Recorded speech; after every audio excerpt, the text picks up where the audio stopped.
Bonjour à tous, bienvenue dans la paroisse invisible. Prenons un instant de silence pour confier à Dieu les personnes malades, les personnes qui souffrent de la solitude, tous les soignants, tous ceux qui se dévouent au service du bien commun. Pour manifester leur présence, je vais maintenant allumer une bougie.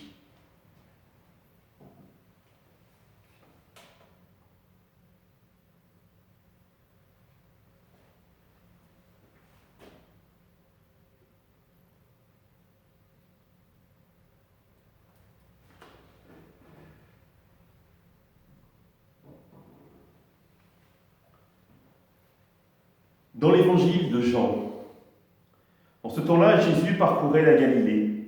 Il ne voulait pas parcourir la Judée, car les Juifs cherchaient à le tuer.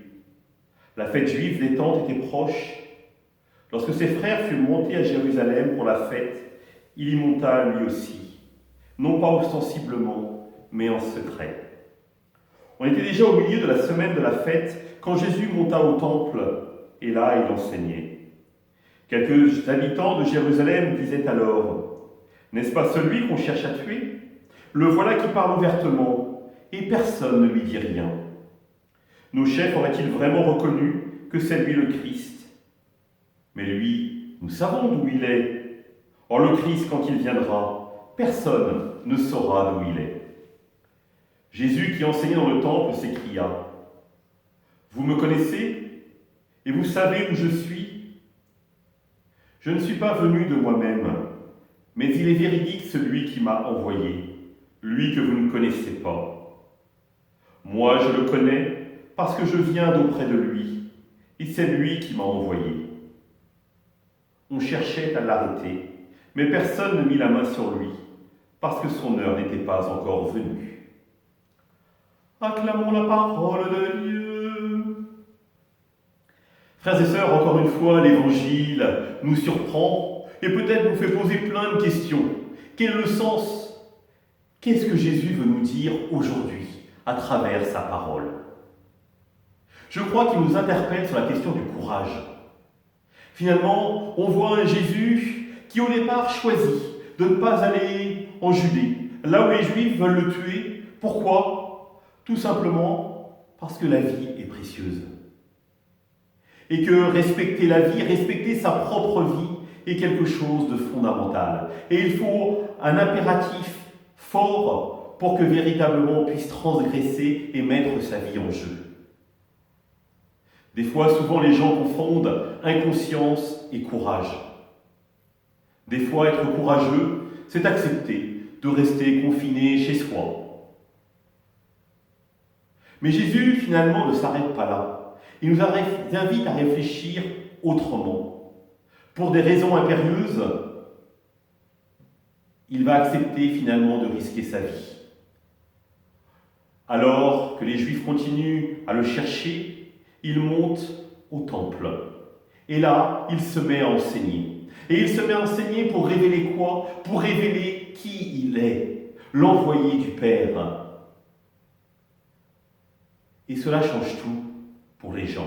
Parce que le témoignage qu'il fait à ce moment-là les interroge au plus profond d'eux-mêmes. Ce n'est pas celui-là que nos chefs ont condamné à mort. Comment se fait-il qu'il soit là aujourd'hui ? Le véritable courage, effectivement, provoque l'interrogation. Et Jésus, par son courage, se fait témoin. Le jour de ma confirmation, le prêtre qui nous accompagnait m'a remis un poster sur lequel il était écrit « La vie demande plus de courage que d'héroïsme. Or, il est plus difficile d'être courageux chaque jour qu'une seule fois héroïque. »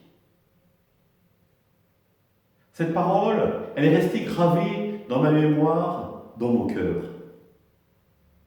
L'héroïsme, peut-être, mais ce qui est fondamental, c'est le courage.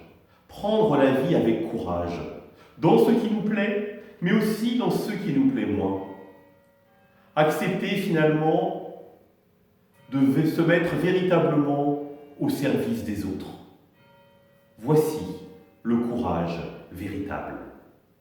Et en cette période de confinement, cela peut-être nous interroger en se disant, tiens, quels sont pour moi les actes courageux que je pose dans la journée? Peut-être le fait de rester confiné pendant le carême est un acte de courage fort. Accepter finalement de vivre une certaine dépendance. Peut-être le fait d'être toujours en famille, en permanence, sans pouvoir véritablement s'évader, et de le vivre avec courage, en aimant. Cela nous invite finalement à revisiter ce qu'est le carême pour nous aujourd'hui. Être courageux, c'est inscrire finalement le Christ au cœur de notre vie. Le Christ avec sa capacité à aimer, à se faire proche des autres. Alors oui, frères et sœurs, je vous souhaite aujourd'hui d'avoir ce courage qui parfois peut nous manquer, et croyez-moi, ce sera un bel effort de carême. Et je vous invite, tous ensemble, à nous tourner vers notre Dieu et à le prier. Notre Père, qui es aux cieux, que ton nom soit sanctifié, que ton règne vienne, que ta volonté soit faite sur la terre comme au ciel. Donne-nous aujourd'hui notre pain de ce jour. Pardonne-nous nos offenses, comme nous pardonnons aussi à ceux qui nous ont offensés. Et ne nous laisse pas entrer en tentation, mais délivre-nous du mal. Amen. Au nom du Père, du Fils et du Saint-Esprit. Amen. Je vous souhaite à tous une très bonne fin d'après-midi, une bonne soirée. À demain.